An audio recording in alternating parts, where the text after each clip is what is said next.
Magalak tayong lahat. Si Hesu Kristo'y nabuhay, nanaig sa kamatayan. Aleluya, aleluya. Panginoon ang naghirang sa tinubos niyang bayan. Nagpupuring mga hinirang, masayang nagdiriwang. Magalak tayong lahat.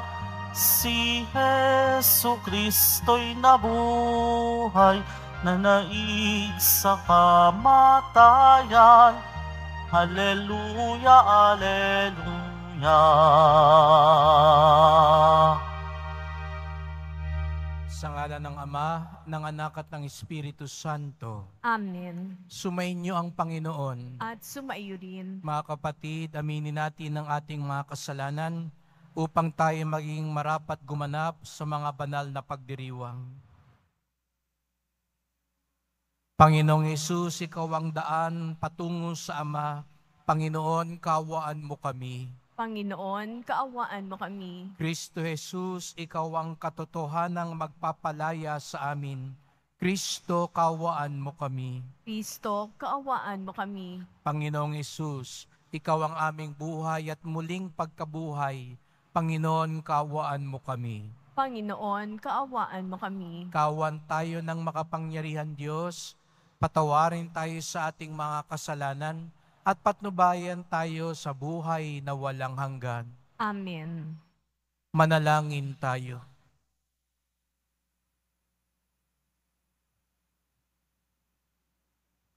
Ama naming makapangyarihan, ang kaloob namin naway mapuspos ng ganap sa Espiritu mong dumadaloy sa aming lahat upang bigyan niya kami ng layuning kalugod-lugod sa iyo at ng kapasyahang sundin ng loob mo.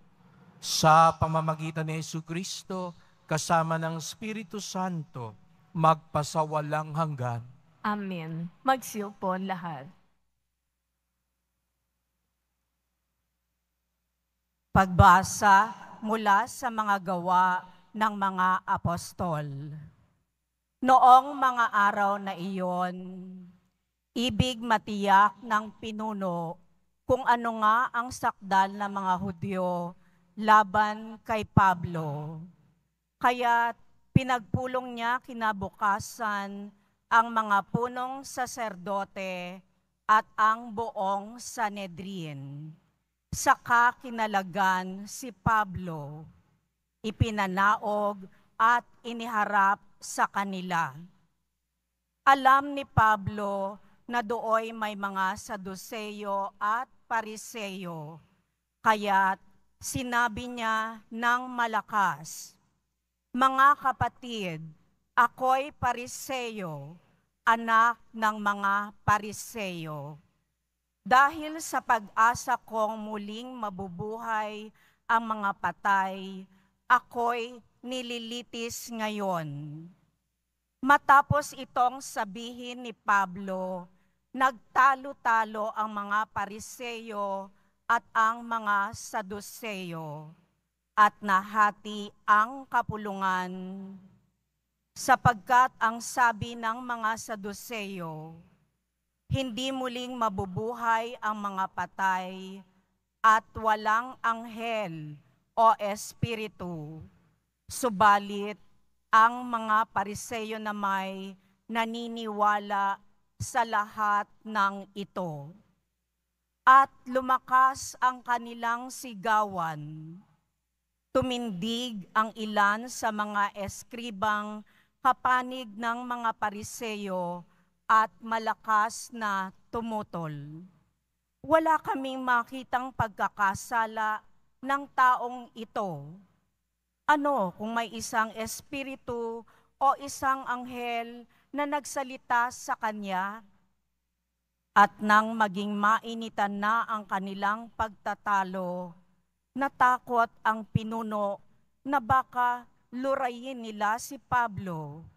Kaya't pinapanaog niya ang mga kawal. ipinakuha si Pablo at ipinapasok sa kuta. Kinagabihan, tumayo ang Panginoon sa tabi ni Pablo at sinabi sa kanya, "Lakasan mo ang iyong loob. Nagpatotoo ka tungkol sa akin dito sa Jerusalem. Ganyan din ang gawin mo sa Roma." Ang salita ng Diyos. Salamat sa Diyos. Diyos ko, ang aking dalangin, ako'y iyong tangkilikin. Diyos ko, ang aking dalangin, ako'y iyong tangkilikin. O Diyos, ako'y ingatan mo, ingatan ang iyong lingkod. Ang hangad ko ay maligtas, kaya sa iyo dumudulog. Ika'y aking Panginoon, ang wika ko sa aking Diyos. Kabutihang tinanggap ko ay ikaw ang nagkaloob. Ikaw lamang, o poon ko, ang lahat sa aking buhay.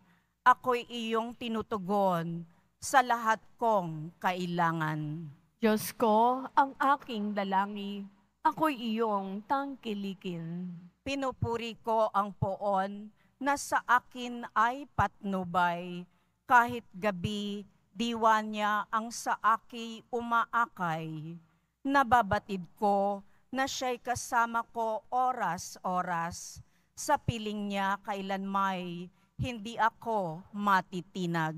Diyos ko, ang aking dalangin, ako'y iyong tangkilikin. Kaya't ako'y nagdiriwang, ang diwa ko'y nagagalak.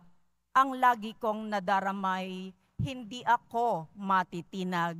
Pagkat di mo tutulutang, ang mahal mo ay malagak sa balon ng mga patay upang doon ay maagnas. Diyos ko, ang aking dalangin, ako'y iyong tangkilikin.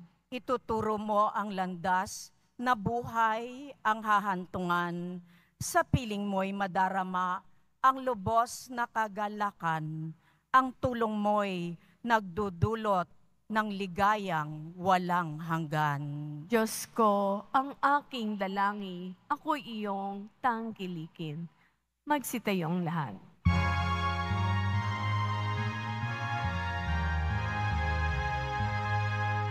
Alleluia, Alleluia, Alleluia, Alleluia.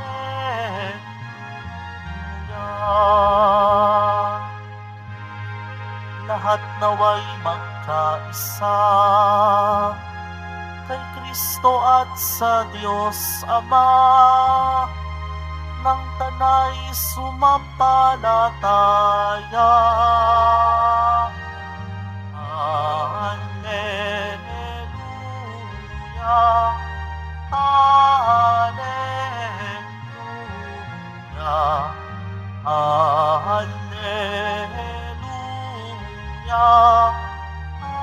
Alleluia.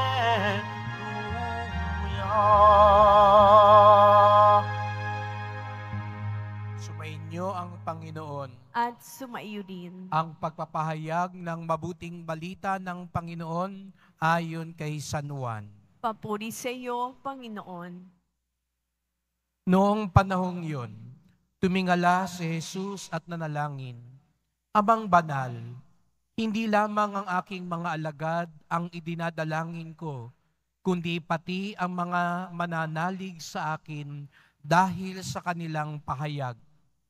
Maging isa nawa silang lahat, Ama, kung papaanong ikaw ay nasa akin at ako'y nasa iyo, gayon din naman, maging isa sila sa atin upang maniwala ang sanlibutan na ikaw ang nagsugo sa akin. Ang karangalang ibinigay mo sa akin ay ibinigay ko sa kanila upang sila'y ganap na maging isa, gaya nating iisa.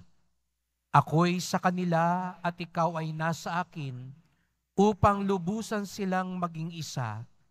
At sa gayon, makikilala ng sanlibutan na sinugo mo ako at sila'y iniibig mo katulad ng pag-ibig mo sa akin.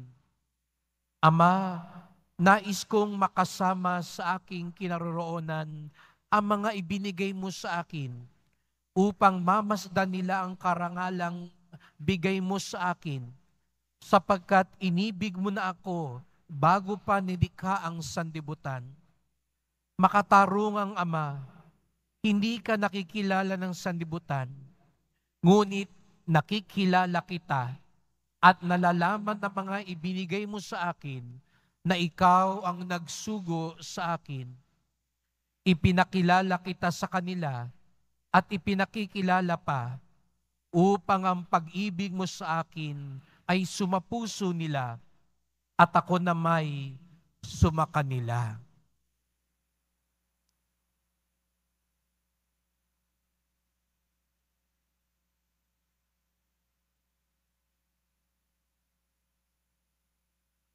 Ang mabuting balita ng ating kaligtasan.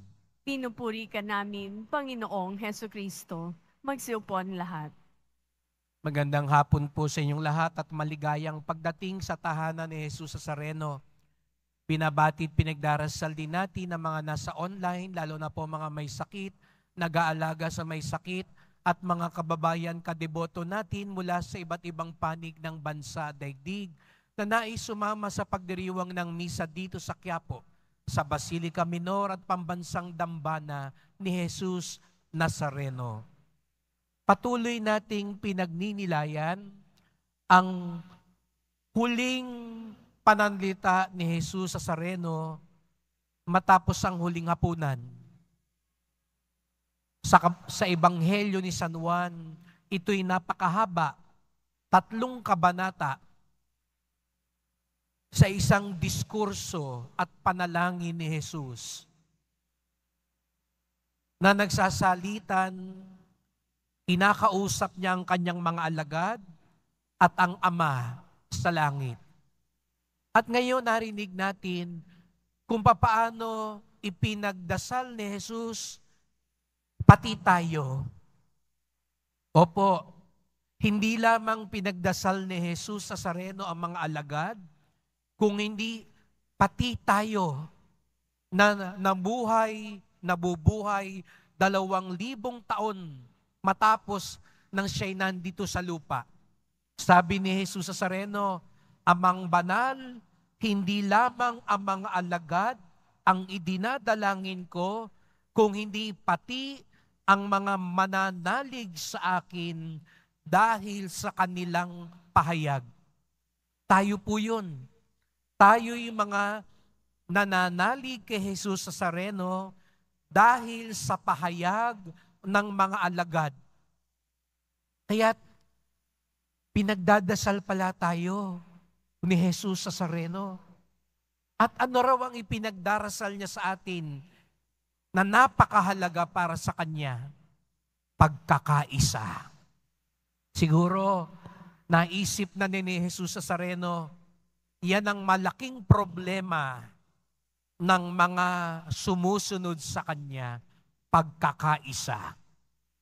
Biruin niyo po, paulit-ulit niyang sinasabi, pinagdarasal ko ang mga sumusunod at naniniwala sa akin na magkaisa sila katulad ng pagkakaisa ni Jesus at ng Ama. At aminin nga po natin, isa talaga ito sa balakid sa ating mga Kristiyano, ang kakulangan ng pagkakaisa. Mahilig kasing magkanya-kanya. May mga pansariling interes. May sariling kagustuhan. At nakakalungkot nga po yun mga kapatid, sapagkat ang tunay na deboto, ang tunay na alagad, susi sa pagkakaisa. Baliwala po ang sabihin mong deboto ako, namamanata ako, nagpuprosesyon ako, ihos ako, tagapaglingkod ako ng simbahan, pari ako. pero hindi ka naman nagiging susi sa pagkakaisa. Ngunit mga kapatid, ang pagkakaisang binabanggit ni Jesus Nazareno, pagkakaisa sa katotohanan. Kasi madali rin naman nung magkaisa eh. Lalo na pag may pinagkakaisahan. Sa bayan natin, ang daling magkaisa ng mga tao pag may pinagkakaisahan. Pero wag na tayong lumayo. Minsan din naman nagkakampi-kampihan pag may pinagkakaisang kaaway. Kaya nga't mga kapatid, maganda ring tanungin, ano ba yung pinagkakaisahan natin? Hindi naman basta magkaisa. Ang gusto lang ni Jesus Nazareno. Sa unang pagbasa nga, narinig natin si San Pablo, parang ang pinag-away pa yung mga Saduceo, pati Pariseo. Dahil gusto ni San Pablo, kung magkakaisa man tayo, magkaisa tayo sa katotohanan. Kaya nga balik po ako sa tanong kanina, kung nagkakaisa tayo, anong pinagkakaisahan natin? Baka kayo nagkakaisa kasi pare-pareho tayo ng bisyo, pare-pareho ng kalokohan, pare-pareho ng kinakaaway, pare-pareho ng mga pansariling interes ang pinapahalagahan. Sabi po ni Jesus Nazareno, sana yung pagkakaisa ng mga naniniwala sa akin, katulad ng pagkakaisa natin, Ama. Ano ba ang pagkakaisa ni Jesus at ng Ama? Pag-ibig, pagtupad sa kalooban ng Diyos, kapayapaan. Sabi sa Ebanghelyo, tumingala si Jesus.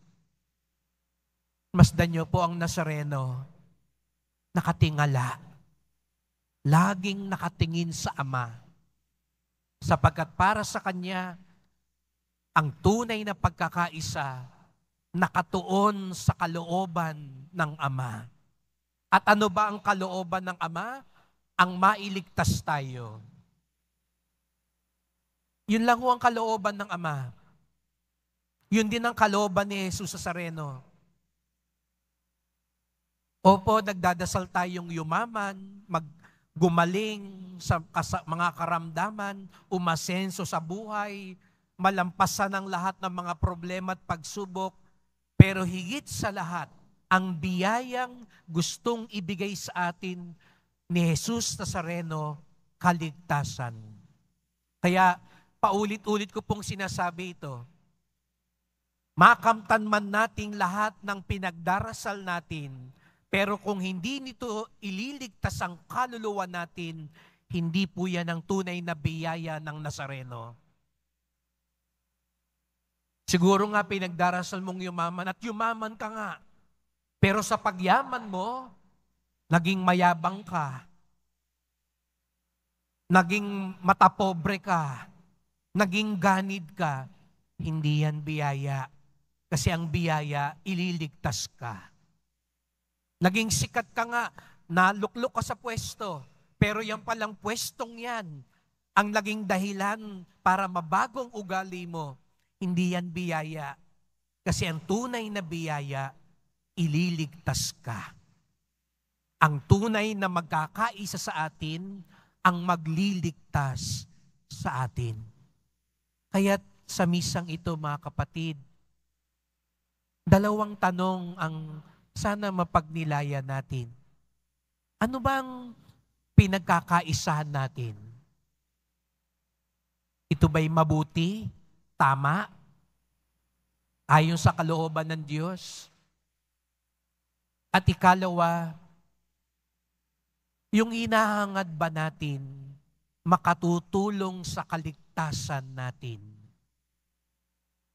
Sapagkat wala nang mas mahalaga pa kundi ang kaligtasan na bigay ni Jesus Nazareno. Kasama ng ating pong Nazareno, tumingala tayo lagi sa langit.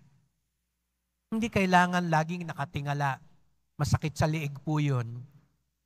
Pero ang ibig sabihin daw po na tumingala sa langit tuwina ay lagi nating isipin at isapuso ang kalooban ng Ama, sapagkat ang kalooban ng Ama ay ang kalooban din ni Jesus Nazareno.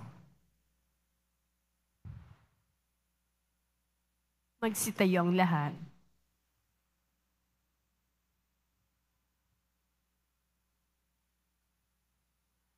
Mahal ko mga kapatid, nananalangin si Jesus sa Ama para sa pagkakaisa.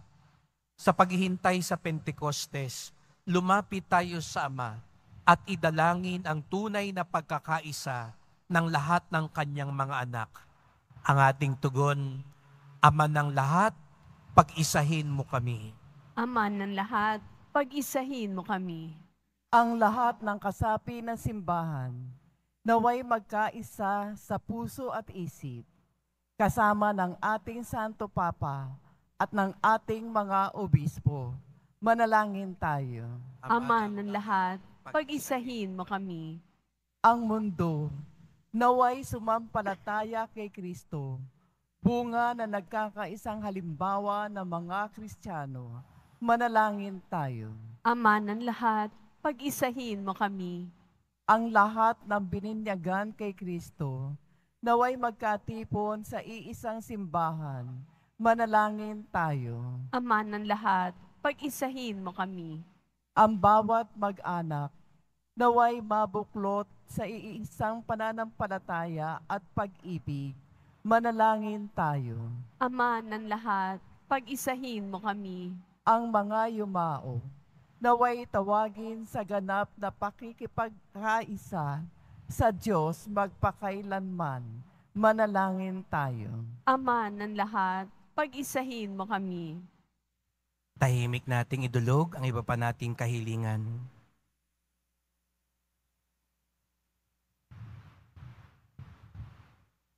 Banal na Ama, sa pamamagitan ng mga panalangin ito, maaakay nawa ang lahat ng tao sa pagkakaisang ibinabahagi mo sa nag-iisang minahal mo bago pa man itinatag ang sansinukob. Hiniling namin ito sa pamamagitan ni Kristong aming Panginoon. Amen. Magsiupo ang lahat.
Manalangin kayo mga kapatid upang ating paghahain ay kalugdan ng Diyos Amang makapangyarihan. Tanggapin nawa ng Panginoon ito paghahain sa iyong mga kamay, sa kapurihan niya at karangalan, sa ating kapakinabangan at sa buong sambayanan niyang banal. Ama naming lumikha, paakyatin mo sa iyong piling sa kalangitan ang aming mga panalangin kalakip ng haing mga alay, upang ang mga pinapagindapat mong gawing dalisay ay maging marapat na makasalo sa piging ng iyong pagmamahal.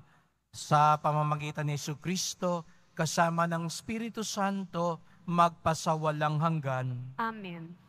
Sumainyo ang Panginoon. At sumayo din. Itaas sa Diyos ang inyong puso at diwa. Inaasa namin sa Panginoon. Pasalamatan natin ang Panginoong ating Diyos. Marapat na siya ay pasalamatan. Ama naming makapangyarihan, tunay ngang marapat na ikaw ay aming pasalamatan.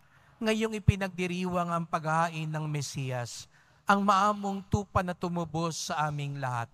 Ang katawan ng anak mong sa krus na bayubay ay handog ng pag-ibig na walang kapantay. Ito ang paghahaing ganap mong kinalugdan. Ito ang nilunggati ng dating pag-aalay. Ang buong sarili ng anak mong si Jesus ay inihain sa iyo upang kami matubos. Siya ang dambana at paring naghahandog. Siya pa rin ang tupang handog na ibinukod. Kaya kaisa ng mga anghel na nagsisiawit ng papuri sa iyo, nang walang humpay sa kalangitan, kami nagbubunyi sa iyong kadakilaan. Santo, Santo, Santong Panginoon Diyos ng mga hukbo, napupuno ang langit at lupa ng kadakilaan mo, o sana sa kaitaasan, pinagpalang na paririto sa ngalan ng Panginoon, o sana sa kaitaasan, magsiluhod ng lahat. Ama naming banal, ikaw ang bukal ng tanang kabanalan. Kaya't sa pamamagitan ng iyong Espiritu, gawin mong banal ang mga kaloob na ito, upang para sa amin maging katawan at dugo ng aming Panginoong Hesukristo. Bago niya pinagtiis ang kusang loob na maging handog, hinawakan niya ang tinapay, pinasalamatan kanya, pinaghati-hati niya iyon, iniabot sa kanyang mga alagad at sinabi, "Tanggapin ninyong lahat ito't kanin. Ito ang aking katawan na ihahandog para sa inyo."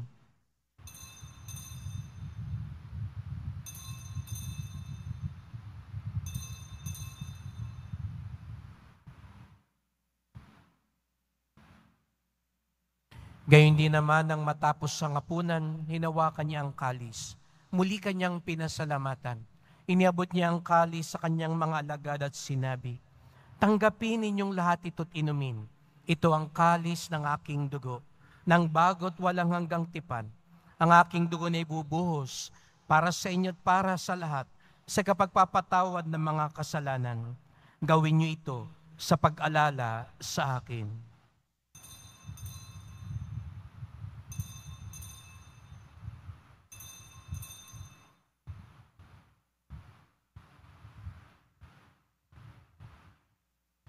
Magsitayo ang lahat. Ipagbunyi natin ang misteryo ng pananampalataya.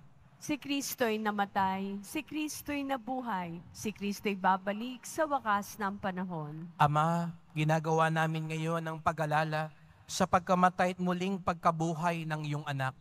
Kaya tinalay namin sa iyo ang tinapay nagbibigay buhay at ang kalis na nagkakaloob ng kaligtasan. Kami nagpapasalamat dahil kami yung minarapat na tumayo sa harap mo para maglingkod sa iyo. Isinasamo namin kaming magsalo-salo sa katawan at dugo ni Kristo ay mabuklod sa pagkakaisa sa pamamagitan ng Espiritu Santo. Ama, lingapin mo ang iyong simbahang laganap sa buong daigdig. Puspusin mo kami sa pag-ibig, kaisa ni Francisco na aming Papa, ni Jose na aming Obispo, at ng tanang kaparian. Alalahanin mo rin ang mga kapatid naming nahimlay, na may pag-asang sila'y muling mabubuhay. Gayon din ang lahat ng mga pumanaw. Kawan mo sila't patuloyin sa iyong kaliwanagan. Kawan mo pagindapating kaming lahat na makasalo sa iyong buhay na walang wakas, kaisa ng mahal na Birheng Maria, Ina ng Diyos, ng kabiyak niyang pusong si San Jose, na mga apostol, ni San Juan Bautista at lahat ng mga banal na namuhay dito sa daigdig ng kalugod-lugod sa iyo. May pagdiwang nawa namin ng pagpupuri sa ikararangal mo sa pamamagitan ng iyong anak na aming Panginoong Hesukristo. Sa pamamagitan ni Kristo, kasama niya at sa Kanya, ang lahat ng parangal at papuri ay sa iyo, Diyos Amang makapangyarihan, kasama ng Espiritu Santo, magpasawalang hanggan. Amen. Sama-sama at buong galang at pag-ibig tayong tumawag sa ating Ama sa langit. Ama namin, Sumasalangit ka, sambahin ang ngalan mo, mapasa amin ang kaharian mo, sundin ang loob mo dito sa lupa para nang sa langit. Bigyan mo kami ngayon ng aming kakanin sa araw-araw at patawarin mo kami sa aming mga sala para ng pagpapatawad namin sa nagkakasala sa amin. At huwag mo kaming ipahintulot sa tukso at iadya mo kami sa lahat ng masama. Hinihiling namin kami adya sa lahat ng masama, pagkalooban ng kapayapaan araw-araw, iligtas sa kasalanan, ilayo sa lahat ng kapahamakan, samantalang aming pinananabikan ang dakilang araw ng pagpapahayag ng tagapagligtas naming si Jesucristo. Sapagkat iyo ang kaharian, ang kapangyarihan at ang kapurihan, magpakailanman. Amen. O Panginoong Jesucristo, sinabi mo sa iyong mga apostol, at ngayon sinasabi mo sa amin lahat dito, kapayapaan ang iniiwan ko sa inyo, ang aking kapayapaan ay binibigay ko sa inyo. Tungayan niyo pong aming pananampalataya, huwag pong aming mga kasalanan. Patawad po kung kami ang dahilan ng pag-aaway-away, pagkahati-hati. Patawad po kung nakakaligtaan namin ang kahalagahan ng kaligtasan. Tulungan niyo po kaming magkaisa, Panginoon. Magkaisa sa pag-ibig, katotohanan at kapayapaan. At pagkalooban niyo po kami ng pagkakaisa ayon sa iyong kalooban, kasama ng Espiritu Santo, magpasawalang hanggan. Amen. Ang kapayapaan ng Panginoon ay laging sumainyo. At sumaiyo rin. Magbigayan tayo ng kapayapaan ni Kristo sa isa't isa.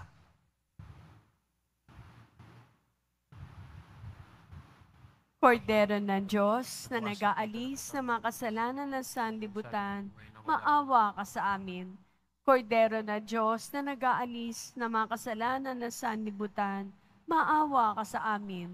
Kordero ng Diyos na nag-aalis ng mga kasalanan ng sanlibutan, ipagkaloob mo sa amin ang kapayapaan. Magsiludan lahat.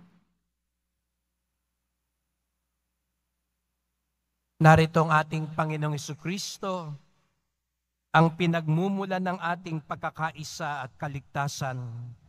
Ang kordero ng Diyos na nag-aalis ng mga kasalanan ng sanlibutan, mapapalad ang inaanyayahan sa kanyang piging. Panginoon, hindi ako karapat-dapat na magpatuloy sa iyo, ngunit sa isang salita mo lamang ay gagaling na ako.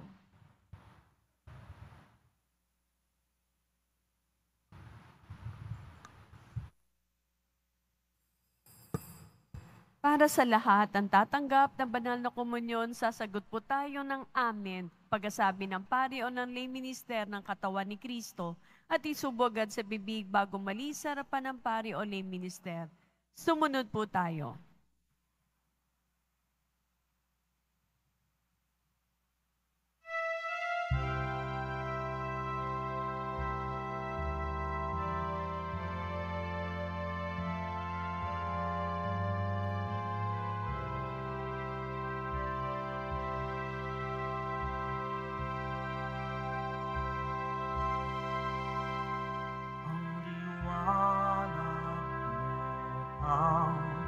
Sumundak sa dilim, buong kalangitan, nagsaya't nagmimig, kumislap, umindak ang mga bituin, nalikha ang lahat ng mga lupain. Pag-ibig mo, Ama, ay hatid mo sa amin, malaya't matindi, hindi nagmamali. Dinilig sa tuwa ang buong nilikha, pinuno ng aliw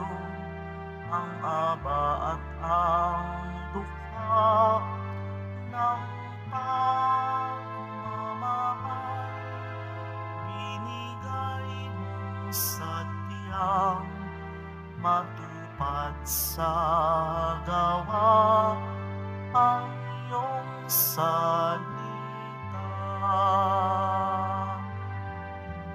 Ang liwanag mo ang sumindak sa dilim, buong kalamitan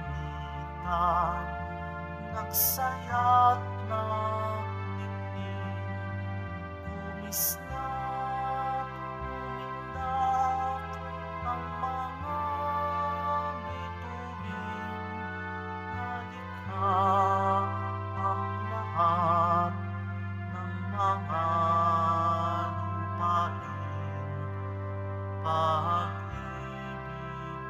Ama, ay hatid mo sa amin, malaya't matindi, hindi nagmamali.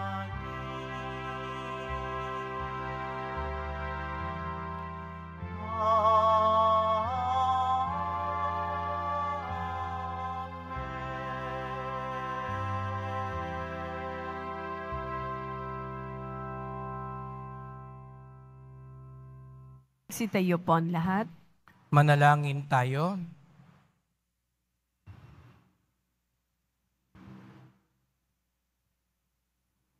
Ama naming mapagmahal, sa aming ginaganap na pakikinabang ay matutunan nawa namin at mapagsaluhan ang iyong aral at dulot na kaligtasan upang kami baging dapating magkamit ng iyong bigay sa pamamagitan ni Jesucristo kasama ng Espiritu Santo magpasawalang hanggan. Amen. Sumainyo ang Panginoon. At sumayo din. Mahal na poong Jesus Nazareno, inihayag mo sa pamamagitan ng krus ang walang maliw na pag-ibig ng Diyos sa sangkatauhan. Pakinggan mo ang kahilingan ng iyong angkan na nagsusumamo sa iyo. Makamtanawa nilang iyong katugunan at tanggapin ang kasagutan ng may utang na loob na tinatanaw. Basbasan din po ninyo ang dala nilang mga imahen at dasalan. Sa pamamagitan ng bendisyon na ito, naway maalala nila mga pangako sa binyag na ikaw ang kanilang iibigin at paglilingkuran bilang Panginoon, magpasawalang hanggan. Amen. At pagpalaing kayong lahat ng makapangyarihang Diyos, Ama at Anak at Espiritu Santo. Amen. Kumayo kayong taglay ang awa at pag-ibig ng Poong Jesus Nazareno. Salamat sa Diyos.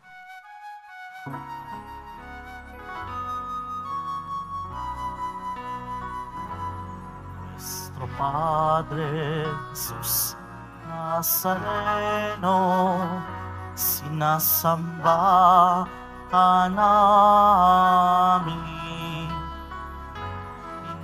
Pinipintuho ka namin. Aral mo ang aming buhay at kaligtasan. Nuestro Padre Jesus Nazareno, iligtas mo kami sa kasalanan. Ang krus mong kinamatayan ay sagisag ng aming kaligtasan. Nuestro Padre Jesus Nazareno, inarangal ka namin. Nuestro Padre Jesus Nazareno, inuwalhati ka namin. Nuestro Padre Jesus Nazareno, dinarangal ka namin. Nuestro Padre Jesus Nazareno, nilulwalhati ka namin.